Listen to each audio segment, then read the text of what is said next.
Buenos días. Buenos días, Roberto, me permita.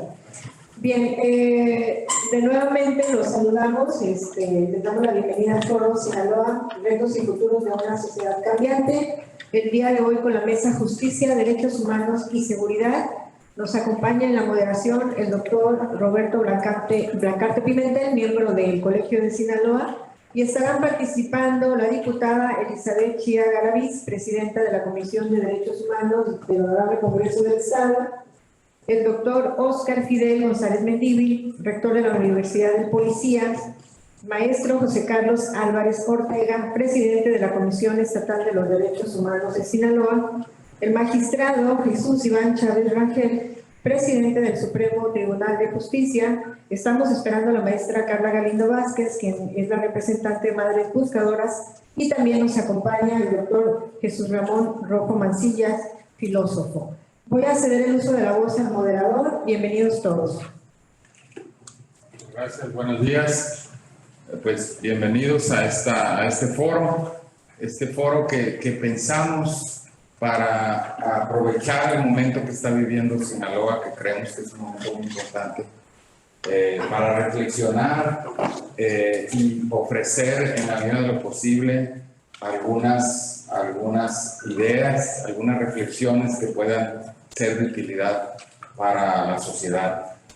Tuvimos el gusto de tener al gobernador, al señor gobernador, aquí algunos estaban presentes, y me dio muchísimo gusto reiterar la concepción que tengo del señor gobernador y del gobierno sinaloense, que en este momento está tratando de avanzar en muchos de estos temas.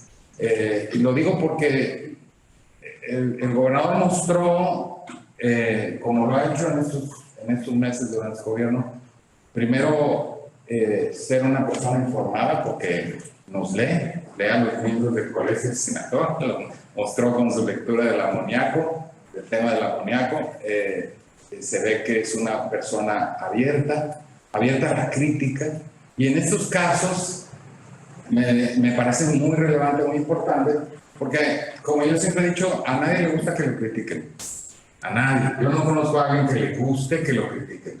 Pero hay personas que están dispuestas a aceptar la crítica porque saben que pueden mejorar precisamente sus formas de acción, su forma de trabajo. Y yo creo que en este caso los temas que vamos a tratar hoy son temas muy sensibles, como todos lo sabemos, pero por lo mismo temas muy importantes que tenemos que abordar con apertura, con capacidad crítica y sabiendo que sobre todo en los temas de derechos humanos, de justicia, de seguridad, no puede haber partidismos, porque en estos temas todos queremos mejorar, todos queremos tener una mejor situación de seguridad, todos queremos tener una justicia imparcial, todos queremos tener mejores y mayores derechos humanos. Así que, bienvenida. Así que bueno, yo hace ratito estaba platicando, no voy a hablar mucho porque dicen luego ser como pastor evangélico que agarro el micrófono, no lo suelto. Voy a dar solo una pequeña introducción. Estaba platicando con los miembros de esta mesa, algunos de los miembros, y decía, ¿por qué tenemos tantos problemas para reconocer nuestros derechos humanos? ¿Por qué queremos que reconozcan los propios, pero nos cuesta mucho reconocer los de los demás? Y yo tengo una teoría, habiendo trabajado mucho el tema del Estado laico, yo creo que nosotros nacimos como un Estado, como una nación intolerante, porque nuestra primera constitución, la Constitución de 1824, es formalmente una constitución intolerante, porque se decía que la nación protegería a la religión católica y no toleraría ninguna otra. Y así como eso, pues nacimos con esta idea de que la intolerancia es un valor positivo, imagínense. Constitucionalmente así nacimos. Y por lo tanto, desprendernos de eso nos ha costado muchísimo trabajo. Y obviamente la labor de una justicia, como la que se ha venido construyendo en las últimas décadas, digo yo, el papel de la Suprema Corte de Justicia en los últimos años ha sido extraordinario.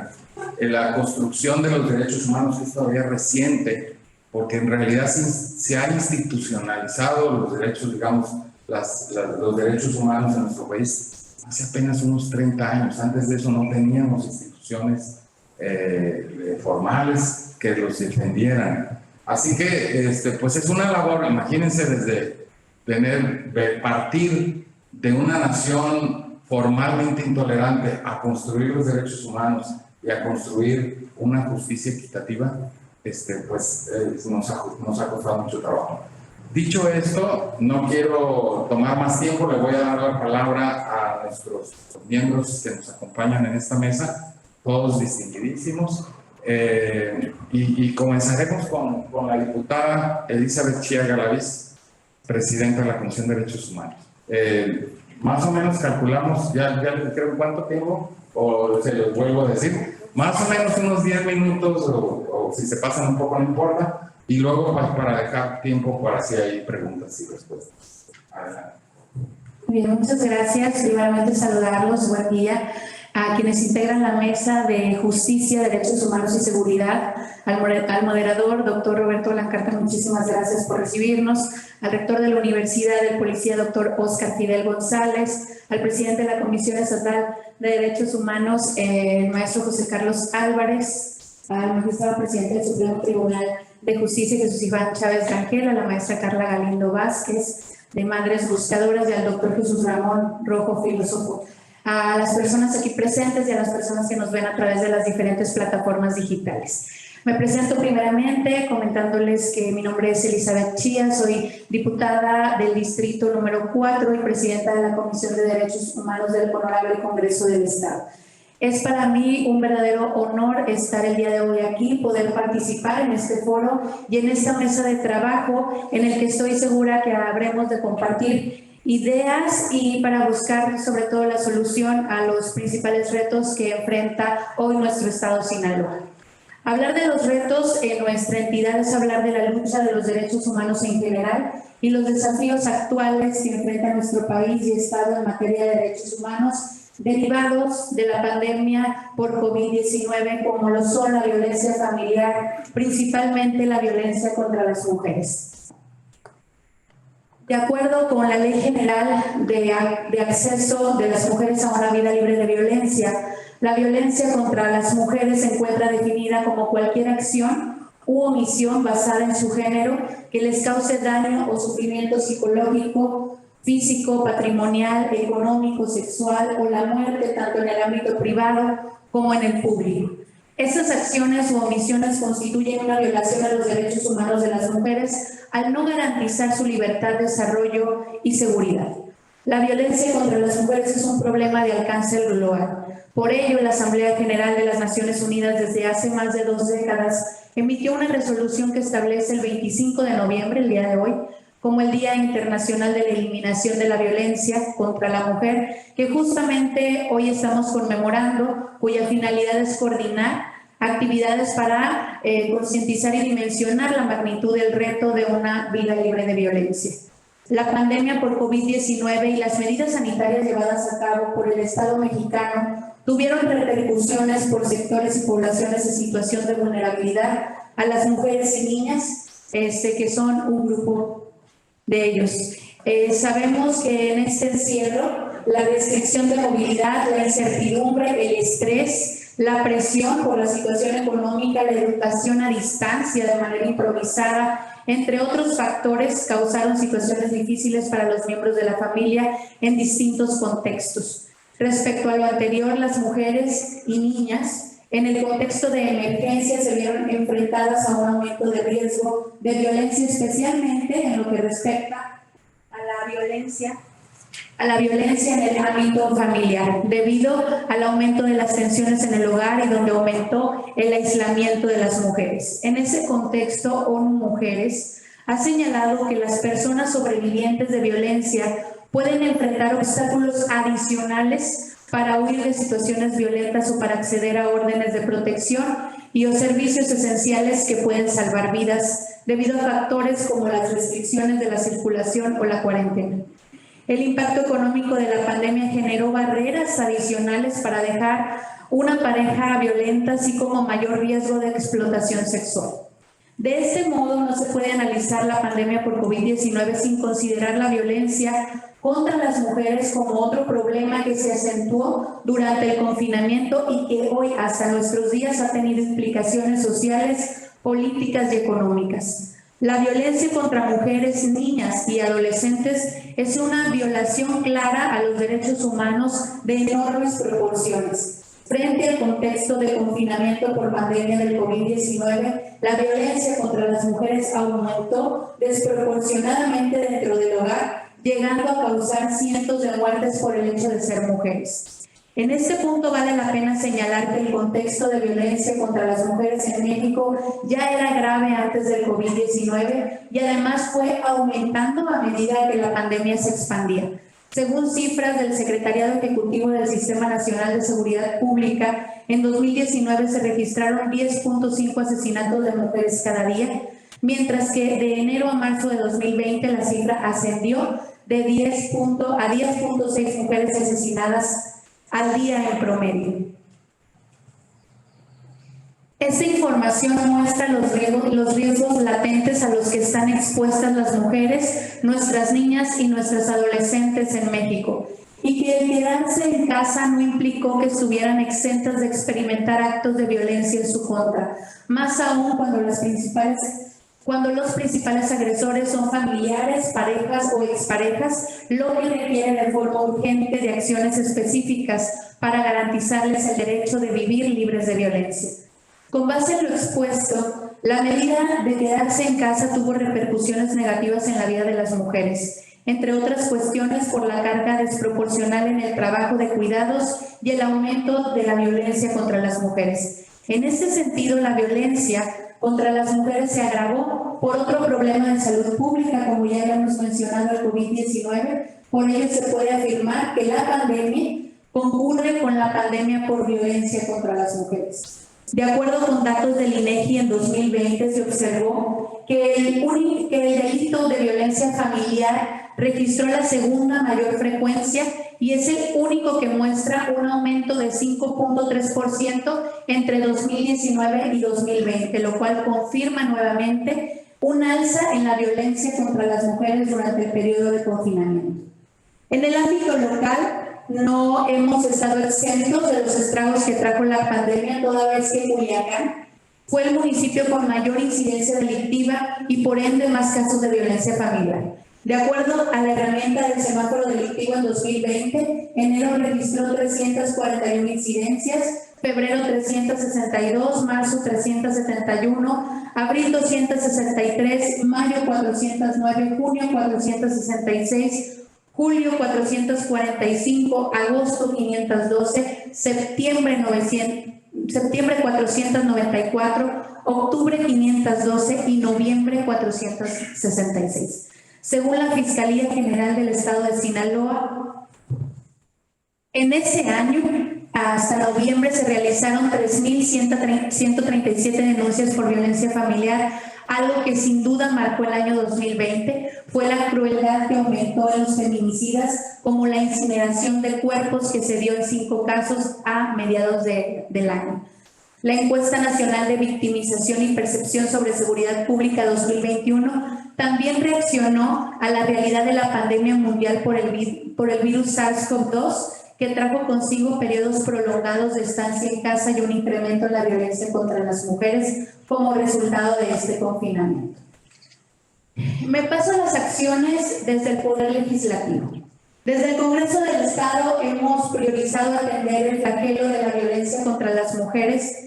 Por ello hemos legislado y creado instituciones que protejan y den seguridad a la integridad de nuestras niñas y mujeres en Sinaloa. En este sentido, les comparto que recientemente aprobamos la creación de la Secretaría de las Mujeres, asimismo la Vicefiscalía especializada en delitos por razón de género. Hemos realizado reformas en materia de violencia vicaria y continuamos trabajando en la denominada Agenda Púrpura a fin de garantizar el bienestar de las mujeres y familias sinaloenses.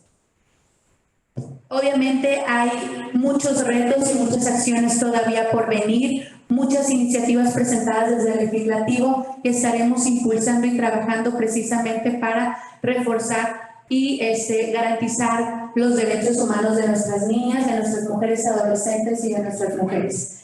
Ya han pasado 2 años de la contingencia sanitaria que vivimos y una de las tantas secuelas que nos dejó y que hemos sido testigos son esta violencia contra las mujeres, parejas separadas y familias desintegradas, y que sin duda ha puesto en evidencia las capacidades institucionales desarrolladas por las autoridades de los 3 niveles de gobiernos para prevenir, atender y sancionar la violencia en contra de las mujeres.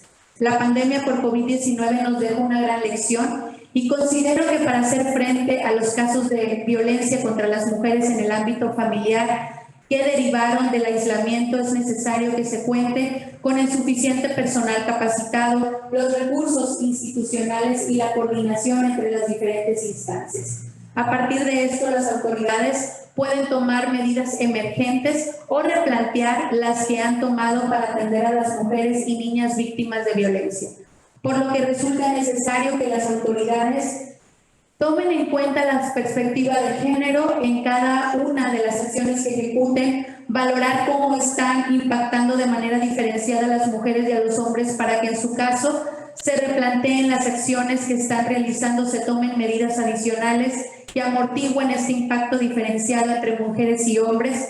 Las personas que se dedican a la atención de mujeres víctimas de violencia deben de contar con la capacitación y sensibilización necesaria para no revictimizar a nuestras mujeres y darles una oportuna canalización. Para que las mujeres logren superar la violencia que experimentan es necesario que cada una de las instituciones que las atienda realice las labores que les correspondan, contando con procedimientos claros para su actuación. Finalmente, es importante mencionar que ONU Mujeres ha señalado prácticas prometedoras para prevenir y responder a la violencia contra las mujeres y niñas durante y después del COVID-19. Entre ellas se encuentran fortalecer los mecanismos de alerta de emergencia para facilitar los reportes en caso de urgencia, establecer mecanismos alternativos de comunicación para facilitar los reportes de violencia, garantizar que los servicios policiales y judiciales prioricen la respuesta a la violencia contra las mujeres y niñas, garantizar el acceso a servicios sociales, terapias, servicios psicosociales y asesoría legal gratuita mediante líneas telefónicas y canales virtuales gratuitos. Recordemos que aunque prácticamente la pandemia ha llegado a su fin, seguimos viviendo sus consecuencias originadas por el confinamiento y que detonó la violencia en las relaciones familiares, donde se acentuó la mala comunicación, la escasa confianza o problemas de poco manifiesto de afecto, amor e incluso poco respeto y poca tolerancia. Por lo tanto, hoy, en el marco del Día Internacional de la Eliminación de la Violencia contra las Mujeres, como sinaloenses tenemos grandes retos en la protección de los derechos humanos y de los derechos de nuestras mujeres sinaloenses. Muchas gracias.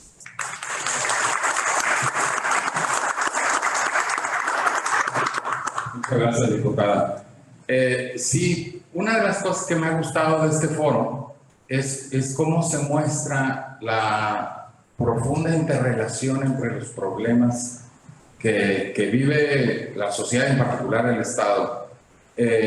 Lo digo esto por los temas que hoy, que hoy atendemos y los que se han visto en los días pasados. Por ejemplo, los temas de empleo, de pobreza, que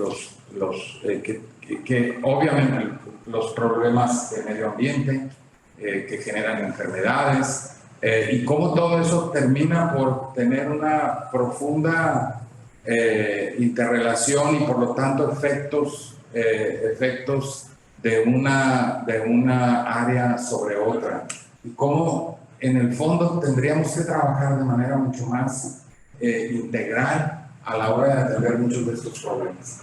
Ahorita que estaba hablando la diputada, me estaba yo acordando de un ejemplo de esto, de los problemas de derechos humanos que a veces se pueden observar mediante el tema de la violencia directa, pero hay veces que hay formas de violencia indirecta. Me acordaba yo tengo una hija médica o médico, cool. Es igual, bueno, gracias. Es que sí es médica, sí. Pero como aquí está el miembro de la Academia de la Lengua, siempre volteo a verlo, a ver si no me estoy equivocando. Sí, doctor Rafina. Entonces, tengo una hija médica que hizo su servicio social hace pocos años en Nayarit y me decía, es que papá, veo llegar a una chica de 17 años que ya viene con el segundo o el tercer embarazo.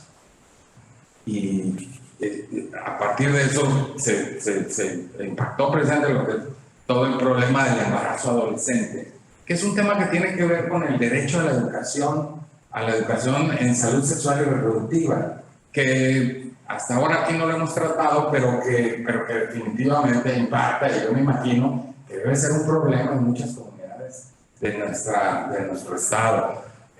Y que por lo tanto las soluciones que creo que aquí hemos estado tratando de tener indicios de algunas respuestas a los retos que tenemos deben ser precisamente pensados mucho integralmente.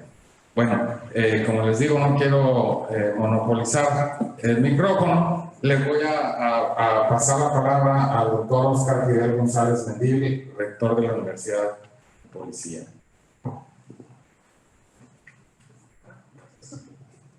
A ver, muchas gracias, muy buenos días. Es para mí un honor estar compartiendo esta charla con todos ustedes y tener la oportunidad de platicar sobre estos temas. Yo voy a tomar la pregunta, no porque es el principio, bueno, ¿por qué esta circunstancia tan curiosa? Y Carla, a ver si no me adelanto un poquito a los temas que tú traes, pero bueno, miren, yo ya estoy muy viejo en estas cosas. No es competencia. Dije, en estas cosas. ¿Qué cosas me refiero? Bueno, yo he hecho mi carrera profesional siempre en las áreas de seguridad y justicia.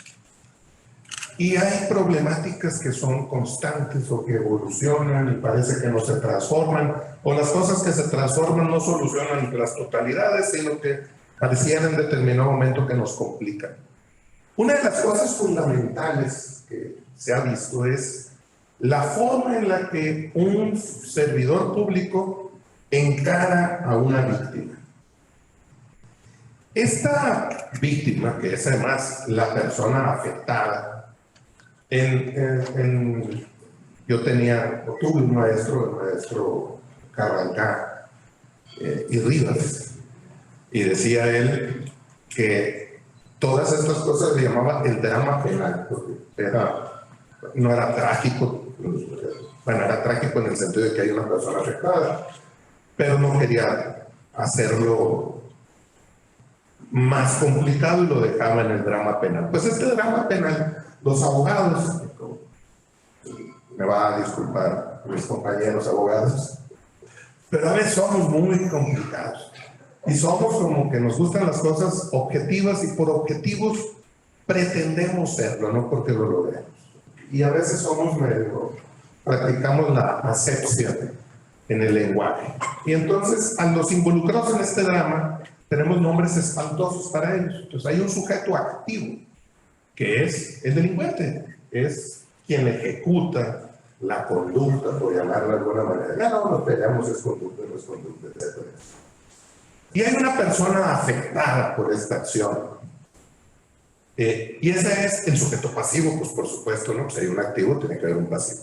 Y el sujeto pasivo es precisamente la víctima.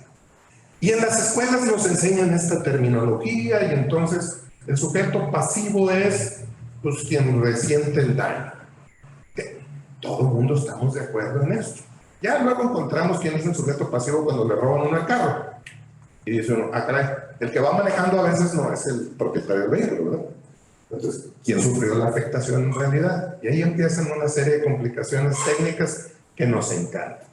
A lo que voy es que al momento de investigar un delito, la mayor parte de las veces, estas personas las tratamos como instrumentos. El servidor público cree que tiene la obligación de acreditar el delito y la responsabilidad de alguien. O sea, dos preguntas básicas. ¿Qué pasó y quién fue? Para atribuirle las responsabilidades que le corresponden. Y en este sentido, esta sanitización de la víctima, que lo hace nada más ser un sujeto pasivo, usted es el sujeto pasivo, platícame qué pasó, te conviertes en testigo y por lo tanto tu deber es decirme a mí qué pasó. Yo ejerzo, bueno, en otras épocas era el monopolio del ejercicio de la acción penal.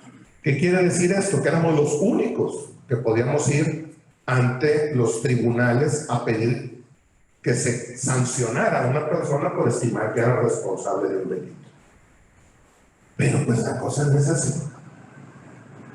El enfoque este que durante muchos años perduró, lo que logró es que la gente del Ministerio Público, la policía, los peritos, mantuvieron una distancia emocional que no les permitía tener esta empatía con la víctima.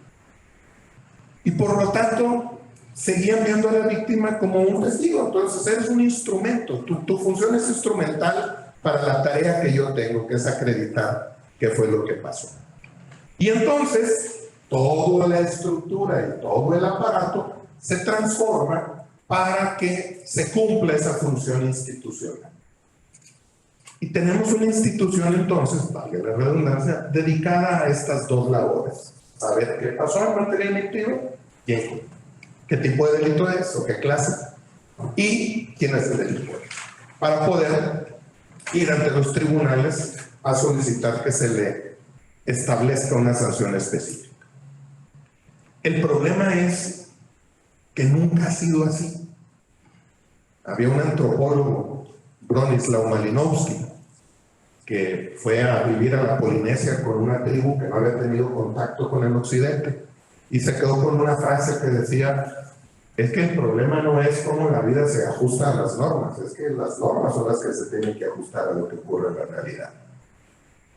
Ahora la Constitución nos dice que el objeto del proceso penal es el esclarecimiento de los hechos, proteger al inocente, procurar que el culpable no quede impune y reparar el daño. Pero resulta que las instituciones las hemos construido para otra cosa. Entonces no encuentran esta meta, que incluso ya es jurídica, y no saben cómo llegar a ella. Para mí, en mi experiencia cuando estuve en la Comisión de Víctimas, el caso más patente son las desapariciones forzadas. En las desapariciones forzadas, que fueron analizadas, por cierto, un volumen de casos de alrededor de 600 procedimientos, y se emitió con la recomendación 1 de 2020, y se hicieron una serie de señalamientos de qué encontraban ellos como defectos. No pretendo decírselos todos, y menos enfrente de uno de los autores de la resolución, pero al menos déjenme platicarles que estaba la circunstancia de que es la víctima la fuerza motriz detrás de la investigación. O sea, la víctima es la persona que está interesada en saber dos cosas. Uno, esa ausencia físicamente, ¿dónde está la persona? ¿En vida o en otras circunstancias? Y dos, eso que constitucionalmente se llama el esclarecimiento de los hechos. ¿Qué pasó? Pero el Ministerio Público sigue tratando con esta distancia, con esta falta de empatía, y le sigue requiriendo datos. Y entonces se presenta una cosa bien chistosa. El Ministerio Público, en su concepción, quiere que la víctima pase por una especie de legitimación. Es decir, bueno, tú te dices víctima, pero en realidad lo eres. ¿Qué me estás ocultando? ¿Por qué no me estás compartiendo toda la información? Y le exige, pareciera, y esa es mi hipótesis, que le pide ser víctima ideal. El concepto de víctima ideal es Ifigenia en Áulide. Van a decir, no, pues sí, esa telenovela que ahora la pasa. Ifigenia era la hija del rey de los griegos, que era el comandante de la flota que iba a invadir Troya, Agamenón, y estaba concentrada en un puerto, y resulta que para salir a conquistar Troya, pues tenía que soplar el viento, y el viento no soplaba porque una diosa se sentía agraviada, y en desagravio exigía la muerte de la hija de Agamenón, que no tenía nada que ver. Agamenón manda por ella, llega y le hace creer que se va a casar con Aquiles, que va a celebrar su boda con él. Pues la chica llega entusiasmada, la mamá llega junto con ella, aunque Agamenón había pedido expresamente que no la mandaran porque sabía que se iba a complicar la cosa. Y bueno, el desenlace, hay dos desenlaces dependiendo de la tradición a la que ustedes le crean. La chica muere sacrificada o la diosa se apiada de ella y la transforma en un ciervo. El ciervo es el que es sacrificado y ella tiene todavía otra vida en otra zona, y hay otra obra de teatro que es Ifigenia en Táuride, que nos platica qué es lo que sucedió. Pero es esa víctima la que quiere ver, o sea, pura, casta, o sea, impoluta. Y si no, como que tiene una barrera emocional para identificarse con ella. Y entonces entra en juego lo que algunos criminólogos llaman la víctima culpable, aquella que interviene en su proceso de victimización. Fíjense qué chistoso, porque esta responde más a estas desconfianzas que él tiene con la víctima. Como tú estás involucrada de alguna manera, o la víctima original, es tu pariente, es tu familiar o tu conocido, él hizo algo por lo cual se desencadenó el proceso que llevó a su desaparición. Y entonces se mueve esto entre la víctima ideal y la víctima culpable, y en su mente, independientemente de que el carácter de víctima es jurídico, él emocionalmente no puede verla como víctima y no le genera la confianza. Y es plenamente correspondido por la víctima, porque la víctima no ve que el Ministerio Público se mueve, tampoco le tiene la más mínima de las confianzas, ni al policía, y hay muchas circunstancias que le ocurren durante el trayecto de lo que es esta odisea, para no salirme de las referencias griegas, le va reafirmando a ella lo que se puede denominar una expectativa anómica. Es decir, la víctima cree que la norma no se va a aplicar y que la impunidad es la que va a esperar. Esa es la idea que tiene. Y por lo tanto, tampoco le tiene confianza a la gente del Ministerio Público.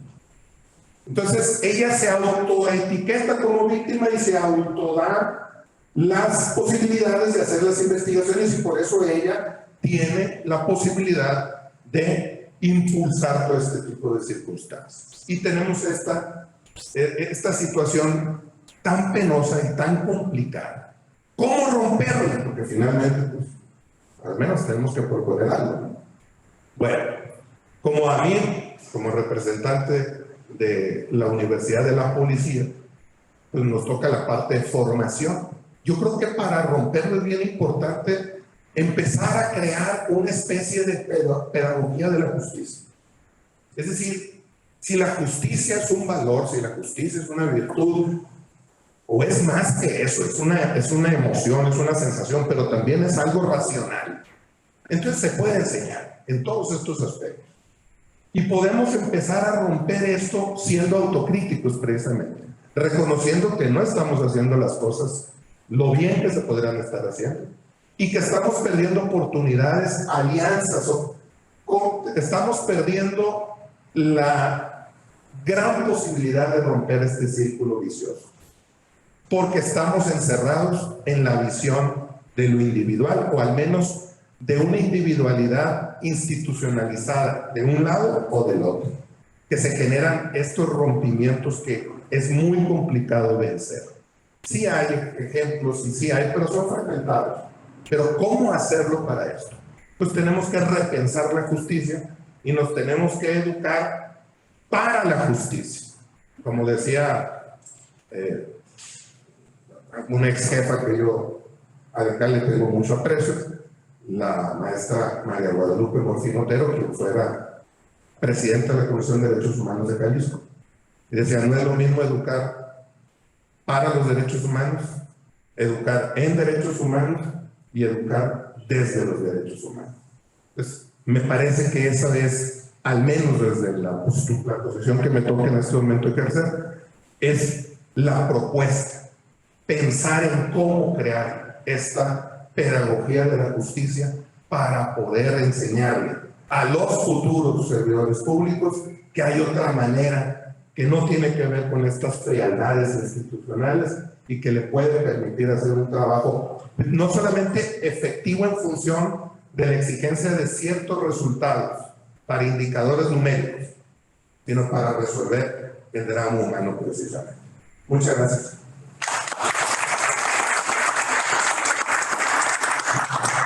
Gracias, doctor González. Sí, yo tengo la impresión de que el tema de derechos humanos es tan reciente, digamos, en nuestra cultura, que nos ha costado mucho trabajo introducir los elementos mínimos para su ejercicio.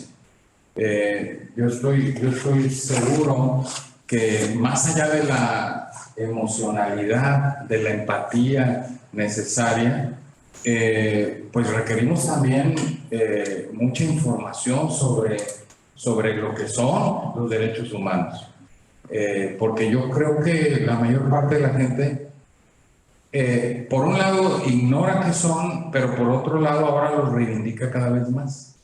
Y ese espacio entre la conciencia de la existencia de derechos, pero la no capacidad, digamos, o la ausencia de información sobre lo que realmente significa, también es un espacio que nos genera muchos problemas. Yo creo que muchos funcionarios públicos tendrían que pasar por cursos de capacitación de qué significa esto.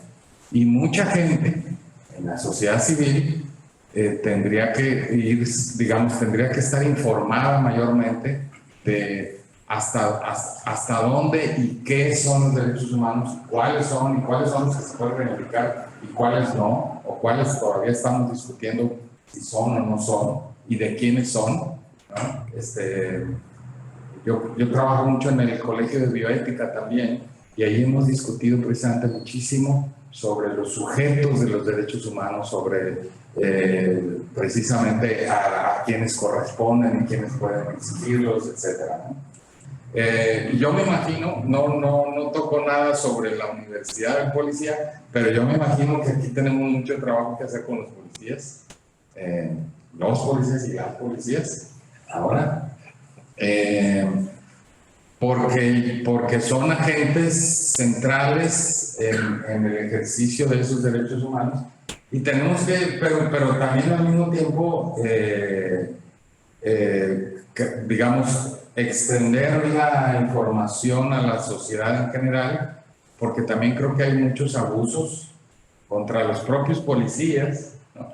Yo tengo algún alumno de doctorado que trabajó sobre el tema de cómo los policías ven el tema de los derechos humanos, por ejemplo. Y cómo, pues, para los policías el tema de los derechos humanos es muy ambiguo y contradictorio, porque mucha gente retoma el tema de los derechos humanos para escapar a la ley, por ejemplo. Y así como eso, digo, estamos inmersos en un bosque de completa desinformación respecto a eso, ¿no? Así que bueno, lo único que espero es que en la Universidad de Policía haya cursos permanentes de derechos humanos, porque me parece que son esenciales, sin decir que son los únicos que lo requieren, ¿eh? Yo creo que lo requerimos todos, y es importante para nuestra vida, digamos, comunitaria. Bueno, le quiero pasar entonces ahora la palabra al maestro José Carlos Álvarez Ortega, quien es presidente de la Comisión Estatal de los Derechos Humanos y que, bueno, también nos hablará sobre estos complejos temas. Adelante, por favor.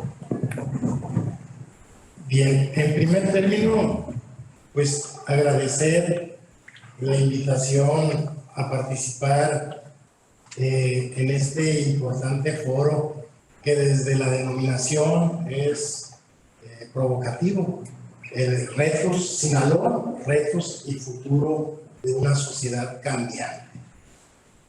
Y participar en esta mesa que tiene que ver con temas tan importantes como la justicia, los derechos humanos, la seguridad, y estar acompañado de grandes personalidades. Así es que muchas gracias al Colegio de Sinaloa y además extenderles una felicitación por este 30º aniversario de su fundación. A todas las colegiadas y colegiados, y también de manera especial a Conchita Zelaya, la secretaria. Conchita Zelaya. Bueno, aquí el doctor Blancarte estaba ahorita mencionando lo relativo a los derechos humanos, de lo reciente que ha sido este tema. Me gustaría partir del concepto de derechos humanos. De acuerdo a los distintos tratados internacionales e instituciones protectoras de derechos humanos, estos son considerados como aquellas prerrogativas sustentadas en la dignidad humana, cuya realización efectiva resulta indispensable para el desarrollo integral de las personas. Estas prerrogativas se encuentran establecidas en el orden jurídico nacional, de manera particular en la Constitución Política de nuestro país, en los tratados internacionales y las diferentes leyes que emanan o que forman parte del orden jurídico nacional. Es importante mencionar que los derechos humanos son inherentes a todos los seres humanos, sin distinción alguna de nacionalidad, lugar de residencia, sexo, origen nacional o étnico, color, religión, lengua o cualquier otra condición. Es decir, todos tenemos los mismos derechos humanos. Una vez comentado esto, diremos cómo fue que los derechos humanos han tomado gran relevancia. Ya lo explicaba el doctor Acá, se han venido dando en los últimos años el reconocimiento. A partir de la reforma constitucional del 2011, entre otras cosas, se cambió la denominación de garantías individuales por la de derechos humanos. También se amplió el catálogo de los derechos humanos previstos en la ley fundamental para comprender también aquellos reconocidos en los tratados internacionales firmados por el Estado mexicano, integrándose de esa manera a nuestro orden jurídico interno, favoreciendo en todo momento la protección más amplia a las personas. Aquí se atiende el principio pro persona. Asimismo, dicha reforma obliga a todas las autoridades a promover, respetar, proteger y garantizar los derechos humanos de conformidad con los principios de universalidad, interdependencia, indivisibilidad y progresividad. En la actualidad, algunos de los problemas más palpables en nuestra sociedad son precisamente los relacionados con la justicia, los derechos humanos y la seguridad. De igual manera, con las autoridades que garantizan estos derechos, mismas que con el tiempo han sido estigmatizadas por ideales sociales. Por ello, es importante señalar que el trabajo que realizamos, no solamente las instituciones de justicia y seguridad, sea apegado a los estándares enmarcados en los tratados internacionales de los que el Estado mexicano forma parte, sino que todas las personas servidoras públicas y la sociedad en general seamos observantes y garantes en nuestro quehacer diario de los derechos humanos. Y aquí surge la pregunta: ¿qué relación guardan la justicia y la seguridad con los derechos humanos? Para responderla, es necesario saber que tanto la justicia como la seguridad forman parte de nuestros derechos humanos. Esto de acuerdo con lo establecido en la Constitución, así como en los distintos tratados internacionales. Y luego surge otra pregunta: ¿la justicia y la seguridad como derechos humanos guardan alguna relación? Tendríamos que responder que sí. La justicia y la seguridad como derechos humanos guardan una estrecha relación. Para explicar el porqué, sería destacar el concepto de justicia, del que ya ahorita se refería Óscar González, como uno de los valores fundamentales del ser humano. A través de ella se busca que cada individuo reciba lo que le pertenece, independientemente de sus condiciones, lo que implica un reconocimiento y respeto total por los derechos humanos. Dentro del ámbito judicial, de acuerdo al artículo 17 de nuestra Constitución, el derecho al acceso a la justicia se contempla de la siguiente manera: ninguna persona podrá hacerse justicia por sí misma ni ejercer violencia para reclamar su derecho. Toda persona tiene derecho a que se le administre justicia por tribunales que estarán expeditos para impartirla en los plazos y términos que fijen la ley, emitiendo sus resoluciones de manera pronta, completa e imparcial. De igual manera, dicho derecho se encuentra reconocido en la propia Declaración Universal de Derechos Humanos, en el Pacto Internacional de Derechos Civiles y Políticos y en la Convención Americana sobre Derechos Humanos. Ahora bien, el acceso a la justicia no solamente lo debemos entender como la existencia de recursos en nuestra legislación y de que estos sean formalmente admitidos por los órganos jurisdiccionales, sino que el verdadero sentido de este derecho es que los recursos sean los idóneos para las violaciones que las personas plantean y los jueces y los tribunales competentes resuelvan el fondo de su pretensión de manera pronta y expedita, y así poder considerarlo como un recurso final. En razón a lo anterior, podemos concluir que en nuestro país son los tribunales competentes los encargados de impartir justicia. Sin embargo, estos tribunales deben de observar los estándares establecidos por los diversos instrumentos internacionales en materia de derechos humanos al momento de dicha impartición. En cuanto a la seguridad, el Comité de Derechos Humanos de Naciones Unidas ha señalado que el derecho a la seguridad personal obliga, cito, a los estados a adoptar medidas apropiadas para proteger a las personas, tanto si están detenidas como si no, contra las amenazas conocidas a la vida o a la integridad corporal. Dicho derecho se encuentra reconocido en el artículo 21 constitucional, en el cual se atribuye la función de seguridad pública al Estado a cargo de los 3 órdenes de gobierno. De igual manera, se encuentra previsto en la Declaración Universal de los Derechos Humanos, en el Pacto Internacional de Derechos Civiles y Políticos, en la Declaración Americana de los Derechos y Deberes del Hombre y de la Convención Americana sobre Derechos Humanos. Por tanto, para que el Estado proteja la seguridad personal de las personas, es fundamental que cumpla con su obligación de garantizar la seguridad pública. Y es aquí donde la justicia y la seguridad guardan una estrecha relación. Toda vez que el acceso a la justicia, si nos referimos a justicia penal, comienza el momento de la investigación por parte del Ministerio Público.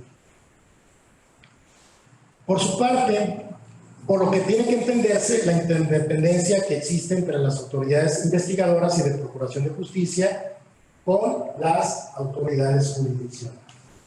Por su parte, la Corte Interamericana de Derechos Humanos ha señalado que la obligación de investigar debe cumplir con el estándar de la debida diligencia, es decir, que el órgano encargado de la indagación debe realizar dentro del plazo razonable todas las gestiones o diligencias que sean necesarias con la finalidad de intentar obtener un resultado. Además, las autoridades investigadoras deberán considerar la complejidad de los hechos, el contexto en que ocurrieron y los patrones que explican su comisión, evitando omisiones al recabar pruebas y seguir las líneas lógicas de investigación. Sumamente importante acotar que, si bien es cierto, estos dos derechos se encuentran relacionados, no quiere decir que tanto en el proceso de la protección del derecho a la seguridad y en el de acceso a la justicia no se tengan que observar el respeto de todos los demás derechos que tenemos. Es por ello la importancia del conocimiento de los derechos humanos, el poder ejercer los derechos de manera consciente del alcance de los mismos y que las autoridades los conozcan y, sobre todo, que los respeten de manera plena. Es algo por lo que debemos luchar como sociedad. Es la única manera de combatir la impunidad, la inseguridad, la discriminación, entre otras violaciones. Asimismo, es importante mencionar la Agenda 2030 para el Desarrollo Sostenible, implementada por la ONU, misma que plantea 17 objetivos con 169 metas de carácter integrado e indivisible que abarcan las esferas económica, social y ambiental y que conforman un plan de acción a favor de las personas, el planeta y la prosperidad. Asimismo, busca fortalecer la paz universal y el acceso a la justicia. Agenda de la cual el Estado mexicano ha implementado acciones para cumplir con dichos objetivos. Aquí cabe mencionar el objetivo 16, denominado Paz, Justicia e Instituciones Sólidas, en donde se encuentran inmersos los derechos de justicia y seguridad, con el cual se busca lograr la paz, la justicia y la inclusión. Esto sin duda implica un reto sumamente importante, tanto para todas las autoridades de los tres órdenes de gobierno como para la sociedad en general. Reto que sin duda debemos asumir para poder poner en práctica soluciones duraderas que reduzcan la violencia, combatan eficazmente la corrupción, haya justicia y se garanticen en todo momento la participación inclusiva. Es de suma relevancia que la sociedad civil se interese realmente por la actuación de nuestras instituciones gubernamentales, concientizar a nuestra sociedad sobre la realidad de la violencia y sobre la importancia de construir una cultura de respeto a los derechos humanos. Como ya se mencionó anteriormente, esto no es una tarea sencilla. Sin embargo, formulamos votos para que cada vez más se realicen acciones en materia de difusión, estudio, divulgación de los derechos humanos y que como sociedad participemos en ella y seamos el principal conducto con los demás para generar el conocimiento de nuestros derechos y, como ya lo decía, consolidar una cultura de respeto a los derechos humanos. Muchas gracias.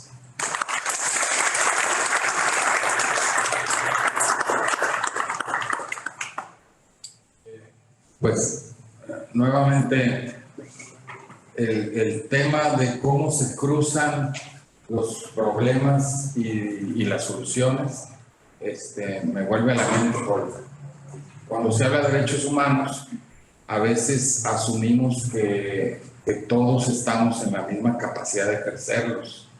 Y ahí es donde viene la problemática de la desigualdad, por ejemplo, ¿no? Cómo desarrollar una cultura de derechos humanos en una sociedad tan desigual como la nuestra. Ese es uno de los problemas. Cómo ejercer una justicia verdaderamente equitativa en una sociedad en donde los recursos están distribuidos de manera tan desigual. Y cómo construir, a pesar de eso, una sociedad en donde podamos, y estoy pensando en Sinaloa, más allá de otras partes del mundo donde yo he visto que existe obviamente el mismo problema. ¿Cómo alcanzar una cultura de derechos humanos a pesar precisamente de todos los problemas que a veces son mucho más, digamos, son mucho más inmediatos, problemas que hemos visto aquí, ¿no? que tenemos encima, ¿no? El problema de, como ya se dijo, del medio ambiente, donde el planeta está a punto de explotar, digamos, y que aparecerían a veces prioritarios sobre esto, ¿no? Y quiero nada más recordar que, en efecto, derechos humanos los hemos institucionalizado relativamente de manera reciente, pero los derechos humanos existen desde hace mucho. Eso es también un poco la diferencia que tendríamos que resaltar. Derechos humanos como tal existen, bueno, habrá quien dice existen desde que existe la dignidad humana, ¿no? O que reconocemos la dignidad humana. O existen cuando hablamos, por ejemplo, de los derechos humanos de la primera generación, de aquellos derechos humanos de los cuales muchos ahorita fueron enumerados, que fueron establecidos realmente a partir de la Revolución Norteamericana, de la Revolución Francesa. Derechos humanos que no estaban establecidos y que si uno lee las cartas y las primeros textos que se establecen por las legislaturas de Virginia o de otros estados en Estados Unidos, que establecen por primera vez una serie de derechos políticos, una serie de derechos humanos en materia de seguridad y de justicia que no existían. Y está el tema también, quiero nada más insistir sobre esto, el tema de que no todos los derechos humanos están reconocidos por todos porque no nos hemos puesto de acuerdo cuáles son. Y en ese sentido, los derechos humanos que podemos reivindicar porque están constitucionalmente garantizados. Yo creo que hay un trabajo que a veces no nos podemos perder en el trabajo estrictamente legislativo si no está acompañado por un trabajo, digamos, de difusión en la sociedad que implique una cultura política que los defienda más allá, digamos, de la estricta legalidad. Yo comentaba, y con esto termino esta breve intervención, comentaba con algunos de los miembros de la mesa que estamos muy acostumbrados, y eso yo lo he visto, a defender nuestros derechos, pero estamos muy poco acostumbrados a defender los derechos de los demás. Yo he visto a líderes indígenas que defienden los derechos de las comunidades indígenas muy bien, pero en cuanto les hablan de los derechos de las mujeres, se echan para atrás porque sus usos y costumbres no van por ahí.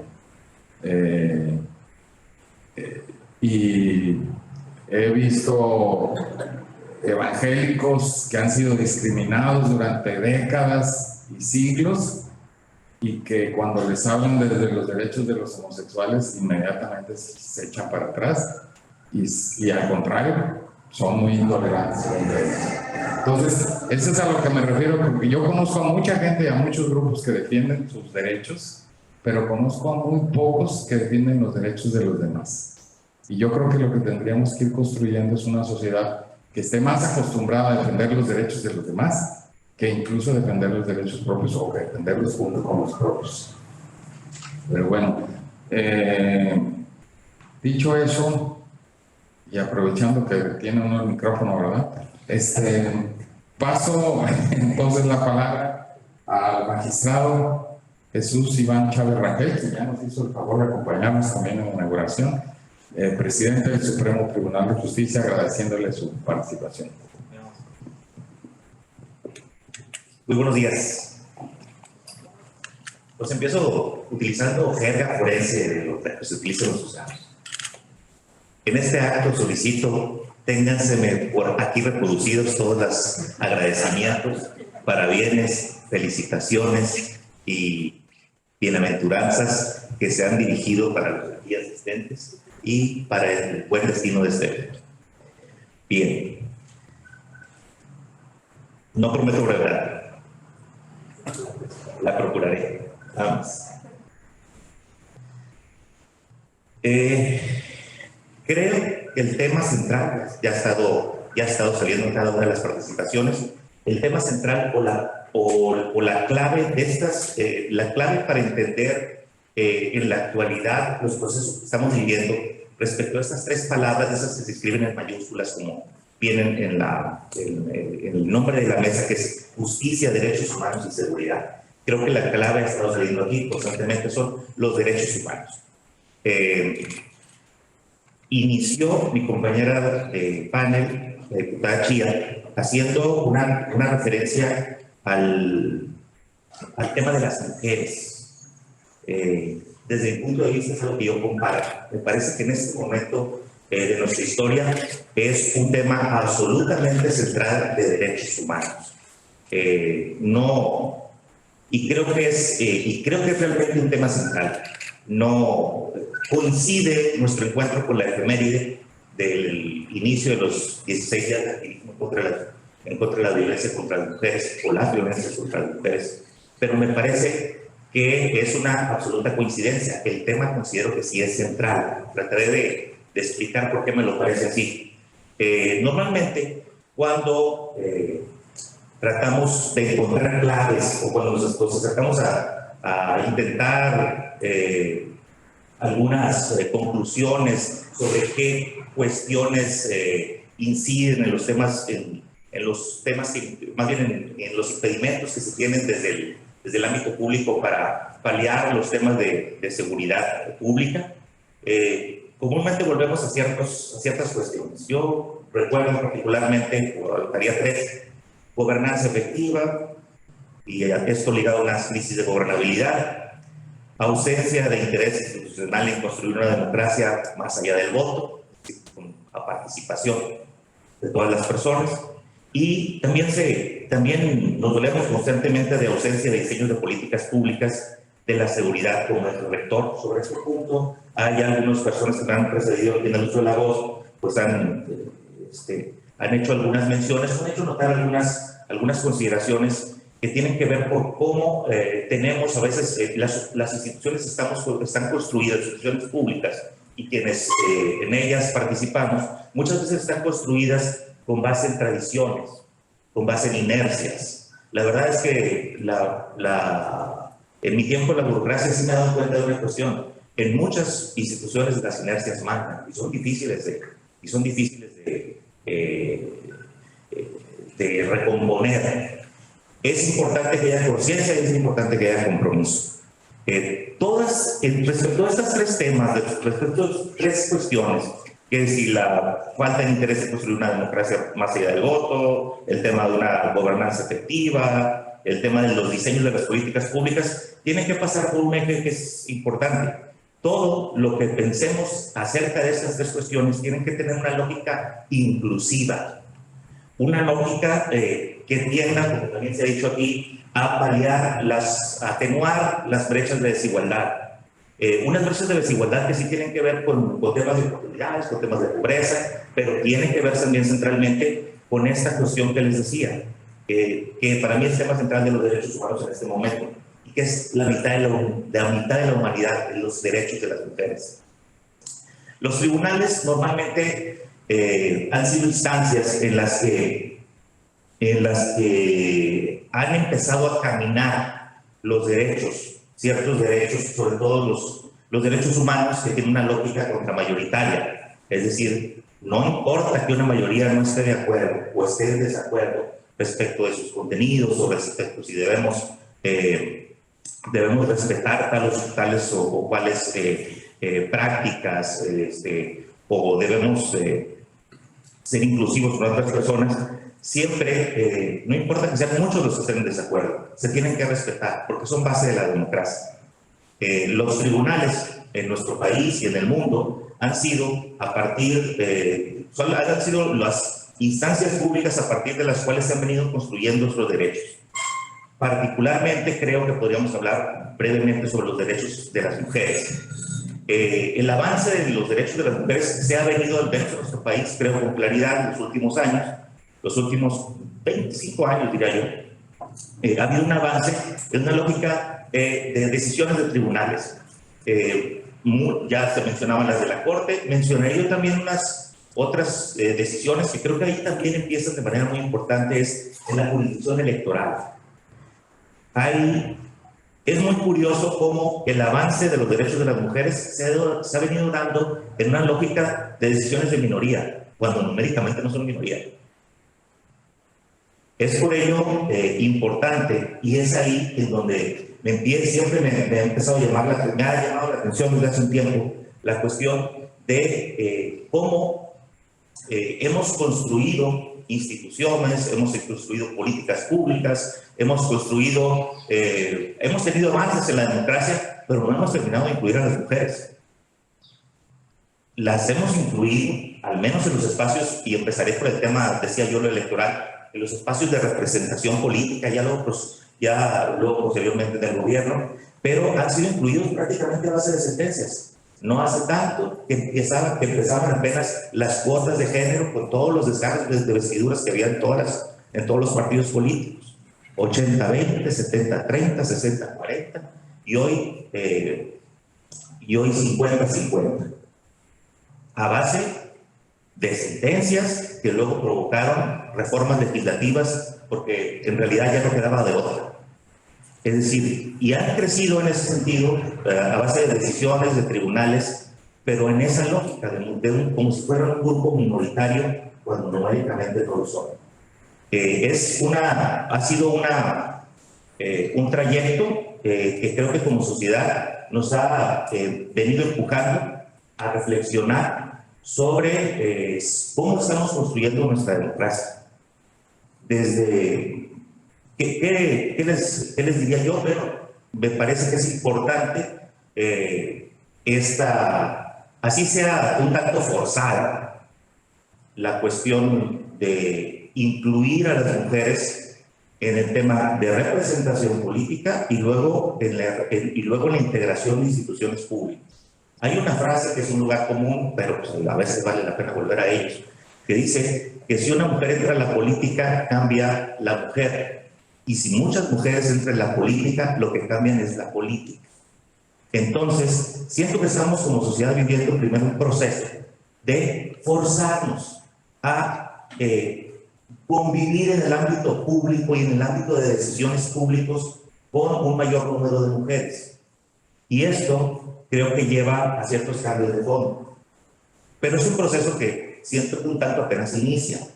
Lo que está, y creo que lo que nos está ayudando a ver en un primer momento, en esa primera etapa, es a visibilizar ciertos problemas estructurales que tienen las mujeres. No porque nunca nos los haya gritado ninguna mujer en la cara. Lo ha ocurrido durante el largo de la historia. Pero ahora creo que la incursión de las mujeres en el ámbito público, en el ámbito de ciertas decisiones, está haciendo más patente la visibilización de esos temas y urgirnos a que como sociedad tomamos decisiones más asertivas, con una lógica más incluyente y más omnicomprensiva en todos los temas para tener en consideración las situaciones que viven las mujeres para su desarrollo personal y profesional en lo público y en lo privado. Particularmente me gustaría resaltar algunos aspectos que yo en este sentido advierto del Estado. Fíjense ustedes, por ejemplo, en relación a tribunales, que es el ámbito donde me he desempeñado, hay actualmente en el Supremo Tribunal de Justicia, tiene un par de años que tenemos una integración históricamente mayoritaria de mujeres. De 11 magistraturas, 6 de ellas son titular una mujer y 5 somos varones. En el caso de las juezas del Poder Judicial del Estado, rondan el 55% de juezas. Es decir, ya hoy tenemos más juezas que jueces. Pensaría también, por ejemplo, en el Tribunal Electoral. De 5 integrantes, 4 de ellas son mujeres. Podemos irnos al Congreso del Estado con 23 mujeres. Es que es la máxima integración que ha tenido, ¿no?, el Congreso. Pero antes de eso ha venido cambiando paulatinamente. Es decir, ha cambiado de a poco, ha avanzado de a poco.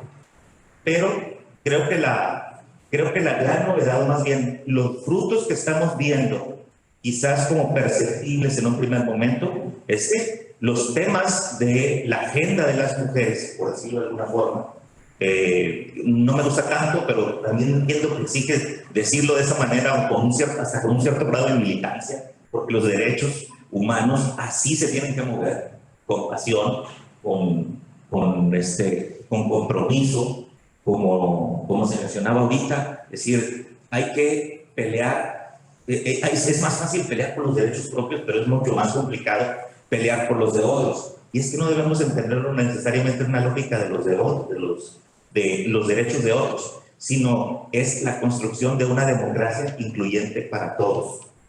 Es decir, la lógica de derechos humanos es la interdependencia,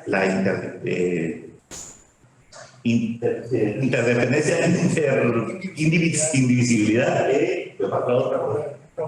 progresividad. Sí, perdón, ahí me tuve mis lapsos. Bien, les decía, yo advierto que hay esta situación cambiante en las instituciones públicas y que nos está llevando a entrarle, quizás un poco forzados a ciertos debates, pero ya inaplazables. Yo les decía al principio, las inercias en las instituciones son muy poderosas, pero las tenemos que cambiar. El maestro González Mendívil hacía referencia hacía esta reflexión sobre cómo hay ministerios públicos formados en una escuela distinta que la que ahora le permiten aplicar. Y esa es la cuestión, que luego es muy complejo tratar de utilizar herramientas nuevas cuando uno fue formado para utilizar otras. No es que no se pueda hacer, lo que pasa es complejo. Y no es que no se pueda aprender a utilizar esas nuevas herramientas y aprender y a transitar con esas nuevas lógicas, sino que es un tanto ingenuo pensar que con un curso o dos vamos a paliar toda una tradición que viene de arraigos culturales mucho más profundos que el ejercicio de una profesión. El ejercicio de la profesión está también lleno de ciertas prácticas que forman parte de una concepción cultural. Y lo cultural siempre, cuando es necesario impulsar un cambio cultural, tenemos que tener conciencia de que son procesos mucho más profundos y mucho más complejos y sobre todo mucho más tardados. Pero en este caso me parece que son absolutamente necesarios. Les decía, veo que un elemento importante a tomar para hablar de esos temas de derechos humanos, para hablar de temas de justicia y de temas de seguridad, es eso, tener presente que las mujeres están en lo público y que estamos poniendo también, por eso, un poco forzados, no lo digo con disgusto, sino lo digo un poco por resaltar esta cuestión de abordar los temas con otra lógica. Hemos vivido tiempos de reconocimiento de derechos humanos. Sí, ya resalté mucho la parte de la inclusión. Creo que ha habido sentencias y procesos jurídicos también muy importantes y muy interesantes a partir de muchas sentencias que ha emitido la Suprema Corte sobre el respeto a la integridad de las mujeres, los temas técnicamente cómo se han desarrollado los temas de feminicidio, cómo hacer una diferenciación en el asesinato de una persona por su condición de mujer, o qué elementos se toman ahí. Eso también son cuestiones que desde el derecho también se van modificando y es importante tener en cuenta que están actualmente en discusión y en construcción. Sentencias muy importantes con procesos que han sido muy largos sobre temas como la despenalización del aborto. Y los esfuerzos que se han hecho desde empezando por la Suprema Corte de Justicia de la Nación, que ha instaurado y que ha estado promoviendo la aplicación de diversos modelos de juzgamiento con perspectiva de género. Han desarrollado, tienen ya desde hace tiempo, varios programas tratando de lograr cierto cambio cultural en las y los abogados, también desde luego entre los juzgadores, que en relación a cómo estamos leyendo los derechos de las mujeres y cómo estamos juzgando situaciones en donde las mujeres se ven en una desventaja estructural.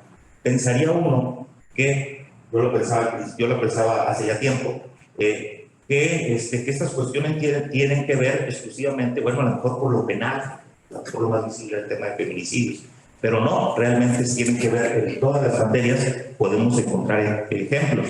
Así, con base en esos ejemplos, con base en ir visibilizando ciertas situaciones, es que la Suprema Corte de Justicia de la Nación ha encabezado este proyecto que me parece muy importante, me parece muy importante para una construcción de un México más moderno, que es la cuestión de ir integrando ciertos elementos en la forma en que los jueces procesamos nuestras decisiones para poder ver qué problemas estructurales y qué derechos humanos debemos estar salvaguardando ahí.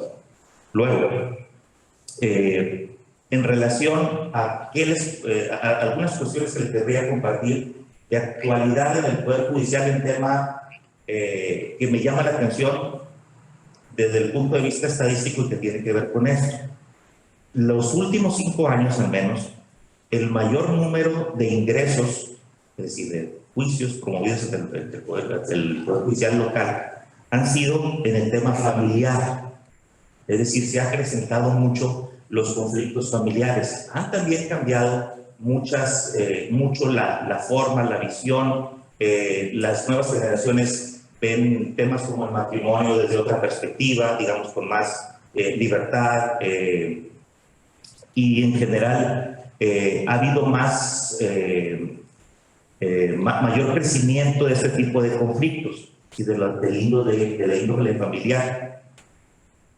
Y en los últimos años, en general, al menos los 5 últimos años, el mayor número de ingresos es hacia los temas de justicia familiar. ¿Por qué es importante la justicia familiar? Bueno, es importante porque muchas veces es ahí en la justicia familiar en donde podemos advertir los primeros indicadores en el caso de los derechos humanos de las mujeres, que van dando una luz roja de cierto conflicto que va en aumento y que puede terminar en lo peor, que es lo más grave en esta escala de grises que nos da el tema de violencia hacia las mujeres, que es el feminicidio. Es decir, esta cuestión ha sido también preocupación del Congreso de la Unión y, de hecho, una de las cuestiones que se está esperando que de un momento a otro ocurra en el ámbito legislativo federal es que se apruebe un Código Nacional sobre procedimientos civiles y familiares. Ha habido desde hace años, al menos unos 20, la tendencia a unificar, más bien a centralizar, nacionalizar, no sé si lo de otra manera, ciertas materias que se consideran clave para el desarrollo del Estado. Se empezó por el tema penal, estuvo también el tema electoral, el tema de acceso a la información, y aunque por ciertas cuestiones muy de idiosincrasia y muy donde en el fondo se tocan temas hasta como los que mencionaba el doctor Lancarte de laicismo.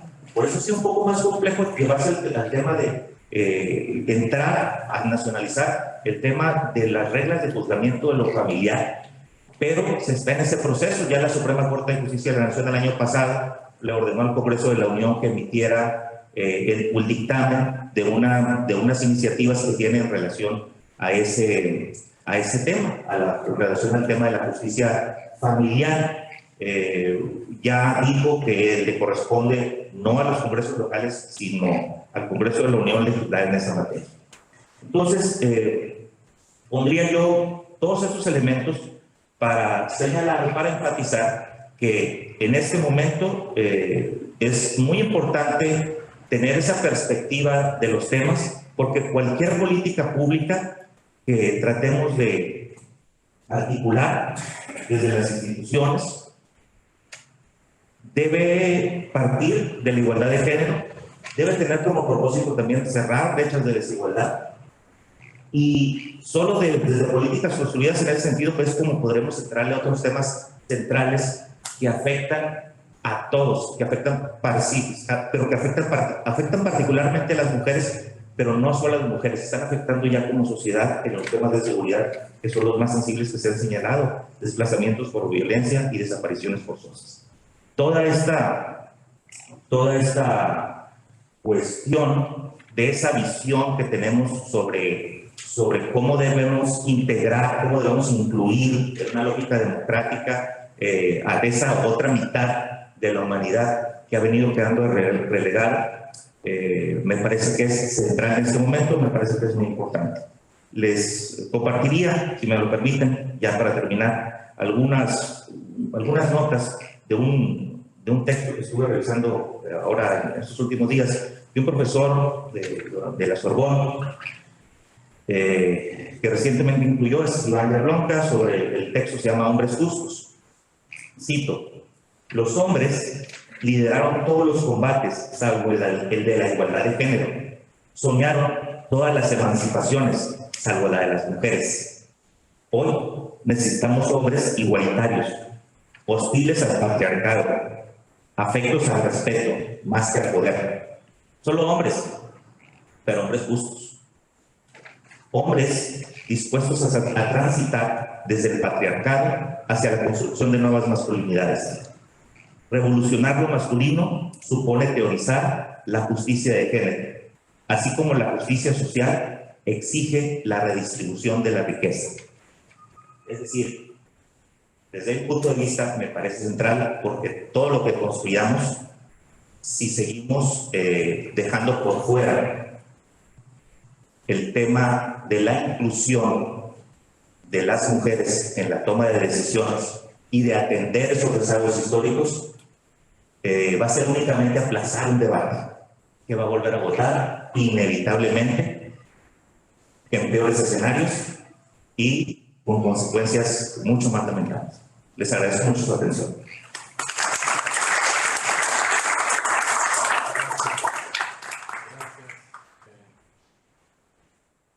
Bueno, voy a pasarle de manera inmediata la palabra para que tengamos tiempo de cerrar con algunas preguntas. La palabra a la maestra Carla Galindo Vázquez, quien es representante de Madres Buscadoras. Bueno, muchas gracias al Colegio de Sinaloa por la invitación. Gracias, Elmer. Quiero que sepan que Elmer me dio un taller cuando era niña de escritura y en este momento pues es muy gratificante estar aquí compartiendo con ustedes a través de esa invitación. Sí. Bueno, el tema que les vengo yo a hablar el día de hoy pues es un tema complejo. Hablar de este fenómeno de las mamás que están haciendo la búsqueda de los hijos e hijas desaparecidas es un tema con demasiada emocionalidad y traía algo preparado que tiene que ver con conceptos, pero creo que la riqueza del trabajo de estar al lado de ellas haciendo todo un proceso de acompañamiento y viviendo el fenómeno de primera mano es produjo en mí un montón de conocimiento y una serie de cuestionamientos a nuestra sociedad y de decir qué estamos nosotras y nosotros haciendo, ¿no? Entonces, trabajé con el grupo de las rastreadoras del Fuerte por una serie de 3 años, hice acompañamiento solidario con ellas, trabajé con entrevistas.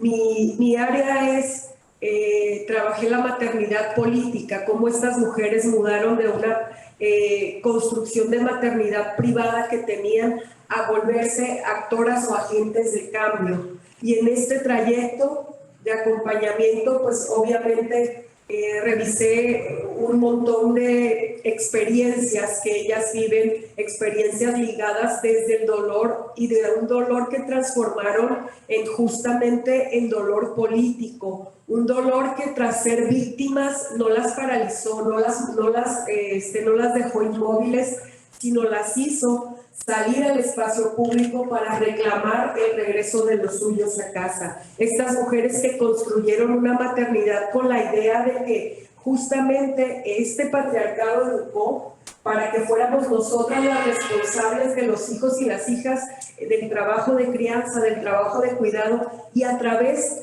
de eso que nos inculcaron como idea de maternidad, para ellas también el destino de esos hijos y las hijas les correspondía como obligación. Entonces, traerles de regreso a casa se volvió su obligación.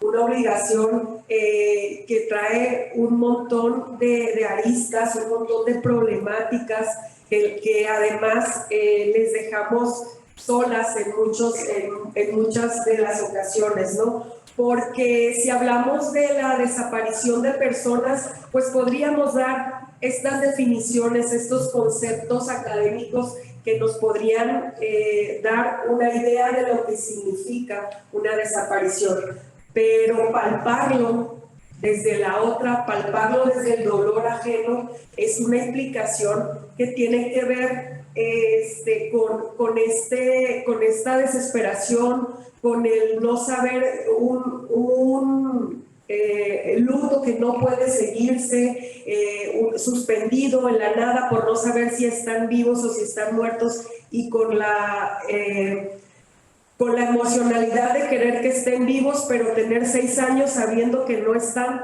y que ya están desde su conciencia hablando en pasado y hablándolos como ya muertas las personas. Entonces es una serie de situaciones en las que estas mujeres, pues al final de cuentas, amorosamente le rasgan las entrañas a la tierra para buscar a los suyos, que le rasgan la tierra, las entrañas, y que en esos espacios donde hay fosas clandestinas siembran una semillita de esperanza. Desde ellas enfrentan toda esta pedagogía del terror que nos envuelve y que a veces no queremos voltear a ver. Ellas la visibilizan, se han convertido en las portavoces incluso de volver a humanizar a estas personas. ¿Por qué? Pues porque en muchas de las ocasiones el contexto les estigmatiza, les habla de en algo anduvieron de seguro, a lo mejor se fue con el novio o estaba metido en algo, por eso lo desaparecieron, como si cualquier delito de los que pudiesen haber o no cometido tuviera que tener como resultado este tipo de flagelos y de castigos, ¿no? Entonces, deshumanizarlos es la manera en la que lo minimizamos y lo dejamos de ver como sociedad. Entonces, estas mujeres, con su narrativa, les devuelven la dignidad a sus hijos y a sus hijas, les devuelven un rostro, les devuelven un nombre y nos muestran toda una familia que se descompone y que padece no solo la persona desaparecida, sino todo su entorno. Es como esta gotita que cae y que en el estanque va haciendo ondas. Así va lastimando y lacerando a una comunidad entera que empieza por una familia, ¿no? Entonces, al final, el objetivo de la desaparición es borrar, no es ni siquiera el asesinato, tiene otro mensaje de terror incluso para ellas, de esta forma de un método de remoción de las personas que las deja en un estado liminal en el que no sabemos, en el que están suspendidas, y lo que ocasiona a las familias pues es desastroso, ¿no? Entonces, esta desaparición al final de cuentas que niega la humanidad de las víctimas, les niega la identidad, les niega la persona y les niega la posibilidad incluso de una muerte, de este reclamo que hacen estas mujeres, porque al final en nuestra cultura tenemos rituales luctuosos que necesitamos como comunidad para asentar y para seguir un duelo de manera paulatina, ¿no? Entonces ellas están con este dolor suspendido y desde la ternura y desde el amor nos están enseñando una forma muy diferente de enfrentar el dolor, de enfrentar una pedagogía de la crueldad que como sociedad a veces no hemos querido ver. Y pudiera hablarles de cuántos cuerpos han recuperado y además ellas amorosamente llaman tesoros, porque al final los rescatan de la tierra, ¿no? Entonces, creo que los números estarían de más en este momento, porque el foco tiene que ser estas mujeres que como sociedad las hemos dejado de lado y que siguen todos los días allá afuera buscando a más de 400 personas, 500, 5,000 personas desaparecidas que tenemos y que se volvieron en tal una familia que no termina la búsqueda cuando encuentran a su ser querido. Se volvieron tal grado una comunidad resiliente que se quedan ahí, que siguen buscando. ¿Por qué? Porque se volvieron mamás de los otros 4,000, 5,000, 6,000 desaparecidos, personas desaparecidas. Entonces, rescatar esa parte en la que ellas se convirtieron en actoras sociales y nos están dando un ejemplo de cómo enfrentar este tejido que se nos está desmoronando de frente. Creo que más que verlas como víctimas, que lo son, por supuesto, necesitamos empezar a verlas con toda esa fortaleza que tienen, con todo lo que han logrado. Desde, si ustedes se acercan a ellas, hay mujeres que incluso no saben leer ni escribir. Sin embargo, ya se están parando enfrente de todos y de todas a decirnos, esto está sucediendo. Y tengan cuidado, y hagan esto. Y si nos ponemos a escucharlas, ya las escuchamos con terminología de antropología forense, ya saben de búsqueda, ya saben de los terrenos, tienen sus palas, sus picos, con los que saben qué es lo que tiene cada una que hacer en estas colectivas que maravillosamente nos están dando una lección de cómo enfrentar el terror en el que estamos situados y situadas en este momento. A lo mejor sueno como muy determinista, pero de verdad enfrentarte a paliar en la tierra y encontrar a un ser humano no puede dejarte, te cambia el concepto de vida, te cambia el concepto incluso de comunidad, ¿no? De comunidad para con ellas. Entonces, ¿cómo hacemos, no? ¿Cómo hacemos cómo habitar un mundo tan devastado? Pues justamente desde lo que ellas nos están enseñando, comprendiendo el dolor como este recurso político al final de cuentas, que no las paralizó, que les convirtió en un motor para mover nuevas acciones, para cambiar y para enfrentar lo que están viviendo.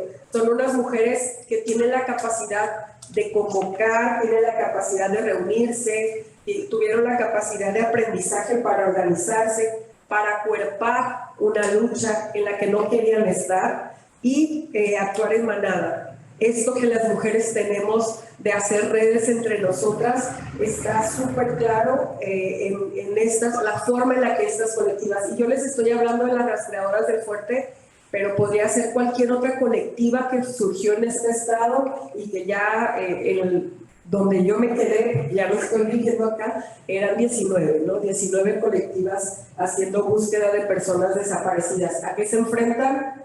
A las inclemencias del clima, a la corrupción, a la impunidad, a que en algún momento fuimos en algunos de los momentos que las acompañé a búsqueda, los sacaron el narco con armados.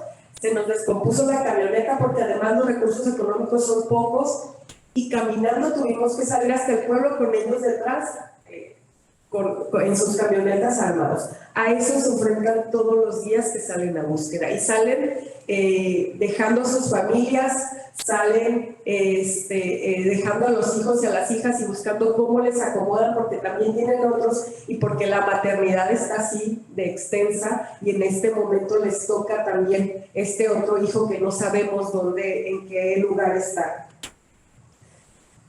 ¿Qué les debemos? Híjole. Creo que como sociedad nos volvimos cómplices con el silencio.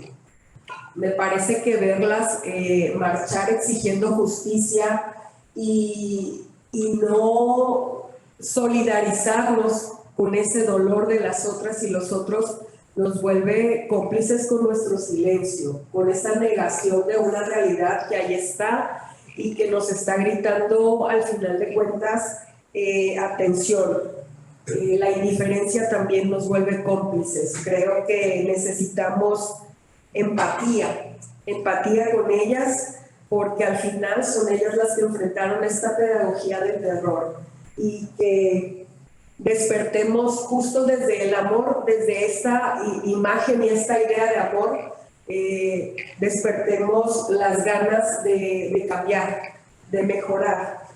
Y pues si habláramos de necesidades, pues hablaríamos de la necesidad de tecnología, la necesidad de especialistas, la necesidad de acompañamiento solidario, ¿no? De repensar justo en los derechos de las y los otros, porque pues si a mí no me está pasando, entonces no es mi problema.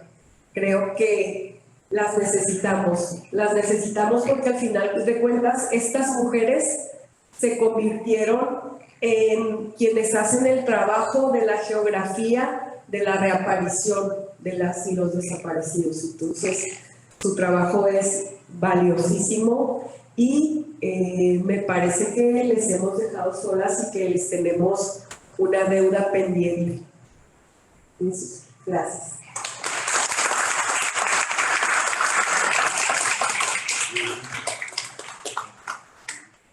Dice que yo dije, ya no voy a hablar, pero voy a decir algo que hace poco estaba dando yo mi clase a alumnos de la licenciatura de Relaciones Internacionales del Colegio de México y les di el libro sobre el suicidio de Durkheim para que lo leyeran.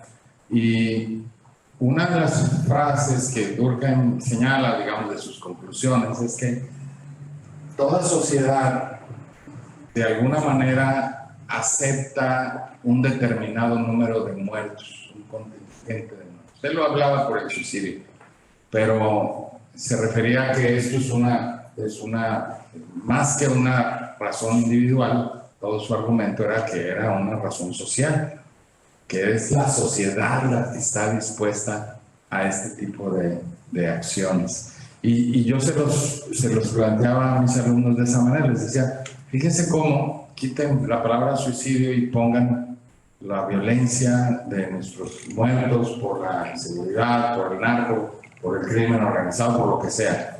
Pero nosotros ya nos acostumbramos a que haya 80 muertos, 90 muertos diarios. Es una locura, les digo, o sea, que nosotros como sociedad estemos aceptando esto es una verdadera locura, porque hay sociedades que permiten uno o dos y reaccionan frente a eso. Y nosotros ya naturalizamos que haya 80 y 90 muertos diarios. Y eso es lo que creo que coincidiendo, precisamente nos debe hacer pensar sobre lo que nosotros hacemos o dejamos de hacer para que esta situación continúe. Porque al final pensamos que no son nuestros muertos, no nos importan, o son son ese contingente que estamos dispuestos a vender. Pero bueno, dicho eso, le doy la palabra, que mejor que nos cierre con esto un filósofo, así que le doy la palabra al doctor Jesús Ramón Rocco Mancillas, por favor.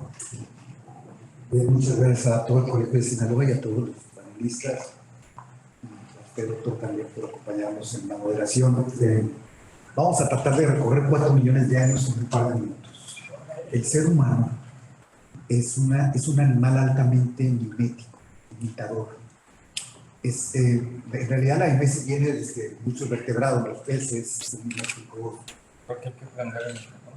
Y bueno, los peces son miméticos, y no se diga todos los mamíferos, sobre todo los changos, pues, pero nosotros somos la especie más mimética de toda la naturaleza. Imitamos todo. Y somos lo que somos porque imitamos desde el andar parados, ¿eh? No es natural. El niño no aprende a andar parado, no es natural el andar parado, lo imita. Imitamos tanto que gracias a la imitación hay lengua, hay idioma, nos vestimos de cierta manera, hacemos ciertas conductas y evitamos otras. Y las grandes decisiones que tomamos en nuestra vida, como carrera, pareja, etcétera, son a veces producto de una alta imitación. Dentro de esta imitación hay una muy particular, que es la mimesis de apropiación, que llama el antropólogo René Girard. La mimesis de apropiación tiene que ver con cómo nos hacemos, cómo nos apropiamos de un recurso necesario, pero escaso. Y entonces imitamos a la naturaleza. Cuando el agua es escasa, nos apropiamos de ella de manera violenta. Cuando el alimento es escaso, la manera que tenemos de apropiarnos es violenta. Y cuando el sexo es escaso, nos apropiamos de él también de manera violenta. Esa es, dijéramos, la naturaleza humana. Todo lo que hemos venido construyendo contra natura es precisamente los derechos humanos. Una de esas formas de, no tenemos, o más bien procuramos que la mimesis de apropiación, de hacernos algo de forma violenta, cambie por un invento cultural que se llama mercado. El mercado no es una mano invisible, no lo inventó Adam Smith, viene a sustituir en un proceso de millones de años una forma un tanto absurda de apropiarnos de recursos, que es la forma violenta. Yo le quito a Oscar lo que él tiene, por mejor un intercambio, porque en el intercambio no nos matamos. Y de la otra manera, si yo te arrebato algo, lo que surge aquí es la mimesis, la reciprocidad mimética, violenta, que empieza a escalar hasta el homicidio. Y no nos hemos salvado de esa, ¿eh? No solo somos una sociedad muy poco tolerante, como introducía el doctor Roberto, México es una sociedad altamente vengativa. Nuestras instituciones están orientadas a la venganza, no a la justicia. De ahí la pertinencia de este tema. Nuestras instituciones de seguridad y de justicia son instituciones que procuran una venganza institucionalizada. Muy buena si consideramos que la otra es cada quien por su propia mano. Ismail Kadaré, un autor danés, señala a ver si te acuerdas de Abril Quebrado. Es una novela de Kadaré donde todavía hoy, en las montañas albanesas, el canon es que si alguien mata a alguien, la costumbre ancestral es que debes de matar al que mató a alguien de tu familia. La madre es la que promueve la venganza y el Estado no puede hacer nada, no puede evitar. El Estado totalitario albanés en la época comunista o el Estado incipientemente democrático hoy no pueden evitar esa costumbre que se llama el canon. Si matan a alguien, tú tienes, hijo, la obligación de ir a matar a ese que mató a tu hermano. Y la mamá tiene un mecanismo para expresar que no se ha cumplido la venganza porque tienen solo 30 días para cumplirla. Si no se cumplen 30 días ya se acabó el tiempo. La mamá saca la camisa ensangrentada del hijo muerto para que se vayan a matar. Bueno, hemos cambiado este sistema de justicia por nuestra propia mano, que es lo normal, es lo natural, es lo que estamos acostumbrados a imitar en la naturaleza, por un sistema antinatura, que es la intervención de un tercero, que es el Estado. Es un gran invento de la cultura. Un tercero anónimo que interviene en el conflicto entre yo y este otro y que aplica justicia. El problema de la justicia, que es el que compete este panel, es que es muy difícil. No tenemos, ni siquiera hoy, tenemos una definición que estemos de acuerdo todos con la justicia. La fórmula de un piano de que da la voluntad de dar a cada quien lo suyo es una fórmula de poder, no es una fórmula de justicia. Ese dador de a cada quien lo que les corresponde es el que puede y que lo puede imponer incluso por mecanismos hasta violentos. Pero no es una fórmula de justicia. Todavía no llegamos a ver qué es la justicia. Lo que sí tenemos claro son 4 experiencias que todos hemos vivido. La primera es, sabemos cuando somos víctimas de una injusticia y decimos, yo no me merecía eso. Y sabemos muy fácil, pero todavía no explicamos bien qué cosa es justicia, sino qué es la injusticia. Sabemos muy bien cuando nosotros aplicamos una injusticia. Y viene esa cosa que no quedamos conformes con nosotros mismos, un cierto dolor de conciencia o recogimiento de conciencia. Y entonces, también sabemos cuando hacemos un acto justo y nos sentimos contentos con nosotros mismos, pero todavía, ¿qué es ese acto justo? El Zagrebelsky es presidente del Constitucional italiano. Los italianos parece que tienen una tradición de derecho, al menos un poquito más grande que la nuestra. Pero, en fin, todavía no tenemos claridad sobre lo que es la justicia. Sin embargo, en este avanzar contra natura, para evitar esta reciprocidad mimética violenta que nos lleva a una espiral, en donde lo único que consigue es que yo me vengue del otro, hemos inventado pues la intervención del Estado como ese tercero, pero todavía en sociedades, dejen ustedes la mexicana, este problema es un problema mundial. Todavía estamos avanzando durante 4 millones de años a dar avances muy pasitos muy pequeños a realmente aplicar un sistema de justicia, al menos desde la perspectiva de los derechos humanos. Y trato de explicarme, es difícil este tema. Nos imaginamos la violación más grande al derecho humano, que es quitarle la vida a otro, el homicidio. No quiero hacer de esto una estética como Thomas de Quincy, como que lo considera hasta como una de las bellas artes, ¿no? El asesinato como una de las bellas artes. No, el homicidio es algo, vaya, pero esta reciprocidad mimética parece ser que nos lleva a estos espirales. Y nuestro incipiente sistema de justicia no logra resolver desde el punto de vista de los derechos humanos esta cosa que también hemos inventado, que es el reato. La palabra reato no es muy común, yo no la oigo seguido en el mercado ni en las plazuelas. El reato es cuando encontramos que alguien es reo de una culpa. Entonces, el reato es esa pena que va a recibir a que encontramos que es victimario de alguien, que cometió algo malo, fue oído y vencido en juicio, es reo. Y entonces le vamos a imponer una pena. La pena, desde el punto de vista de la antropología, de la filosofía de los derechos humanos, debería de perseguir 3 objetivos. Primero, que el victimario esté consciente que lo que hizo fue algo malo y tome la decisión de no volverlo a hacer, porque sabe que es algo malo. Está convencido de que hice algo malo. Les pongo un ejemplo, así nada más por poner un caso en que el reato no se aplica. Una persona no se presenta a trabajar el miércoles tampoco, y no avisa, y el viernes tampoco va a trabajar. 3 meses después llega. Oigan, me vuelve a dar chamba. ¿Dónde andabas? Te fuiste 3 meses, no te reportaste. Fui a matar a un cabrón allá en Tamaulipas, me pagaron lo que me pagan aquí 3 meses, pues ya se me acabó el dinero, pues vengo a verte a chamba. Preséntate mañana a las 9. Vaya, ni modo decirle eso. Pero en este caso, esa persona fue a matar a alguien a Tamaulipas. Me pagaron lo que usted me paga aquí en 3 meses. Ya pasaron 3 meses, ya se me acabó el dinero. Pues vuelvo a trabajar. Digo, estoy poniendo un caso extremo, pero real, no le estoy inventando nada. Pero el punto es, se puede dar el caso en que una persona mate a otra, sea encontrado culpable y vencido en juicio y todo, se le aplique una pena y no exista esta conciencia de que lo que hizo fue algo malo. No, pues me agarraron. Se me acabó el dinero. No puedo pedir trabajo otra vez porque se me acabó el dinero. Si me hubiera caído otra chambita de esas, pues otra vez otros 3 meses sin trabajar. Pero no he tenido la conciencia de lo que estoy haciendo, de lo que hice fue un acto intrínsecamente malo. Entonces, el propósito del reato es el cambio de conciencia en el victimario de que lo que hizo fue algo malo.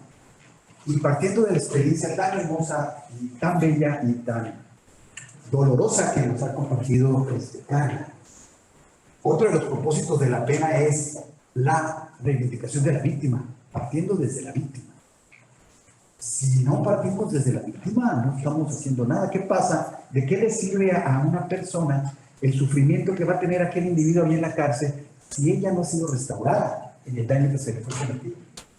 Me roban a mí algo, ¿qué gano yo con que el ratero que me lo robó entre a la cárcel, ahí sufra todo tipo de vejaciones por parte de sus compañeros de celda o de crujía, de lo que sea? ¿Qué gano yo? Me decía una madre que perdió a su hijo que ella haría todo lo posible porque el asesino estuviera en cárcel. Y ya próxima a morir estaba convencida de que le he pagado, me dice, a un individuo para que cuando salga el asesino lo mate. A ver, mujer, ya pagó la cuenta con el Estado. Y tú ya andas preocupada para que después de muerta, tú, que te estás muriendo porque te casas no te va a dar más de 15 días. Y estás convencida de que solo pagándole a un individuo para que mate al asesino de tu hijo, cuando cumpla la pena y salga, es lo que te va a dar a ti. ¿Qué paz te va a dar? Me voy tranquila si sé que ya le dejé pagar. Me voy tranquila si sé que este hombre lo van a matar. El día que salga y una puerta lo voy a estar esperando para matar. ¿Qué ganas? ¿Cuál es tu ganancia? ¿Restituye la vida de tu hijo? No, entonces ¿qué ganaste? La restauración de la víctima es un problema complejo. Yo entiendo el dolor de esta mujer, entiendo el sufrimiento, pero no me queda claro que esa haya sido restaurada por la cárcel de este individuo, por los sufrimientos que este individuo pudo haber tenido ahí en la cárcel, y peor aún, pagando para que después muriera. No entiendo dónde estuvo la restauración de la vida. Y hay un tercer elemento peor del reato todavía, peor lo digo, no estoy utilizando un eufemismo, peor. La recuperación del victimario para la sociedad. Bueno, no queremos que el victimario se recupere para la sociedad. Queremos que el victimario sufra las peores castigos, los peores sufrimientos, las peores vejaciones, porque me robó mi bici.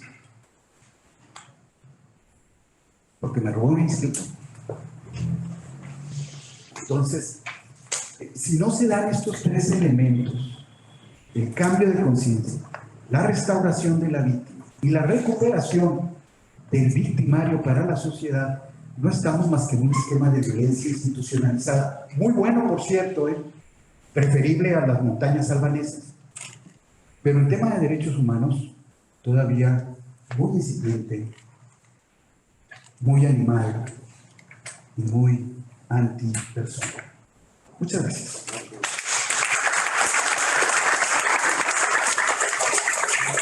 Muchas gracias. Pues desafortunadamente nos tomamos, digo yo, porque puede ser que yo haya sido el principal culpable de esto, pero nos tomamos todo el tiempo de nuestra sesión y ya no, exacto, se nos da ni modo, pero se nos acabó el tiempo y ya no tenemos tiempo para un intercambio que seguramente podemos tener una vez que bajemos aquí de este estrado, y lo podemos tener con las personas en particular. Seguramente hay muchas preguntas al respecto. Pero voy a dar por finalizada la sesión agradeciendo a todos los participantes en el panel de políticos. Muy importantes e interesantes contribuciones, y dar paso a nuestra última sesión dentro de 10-15 minutos, ¿no? Muchas gracias.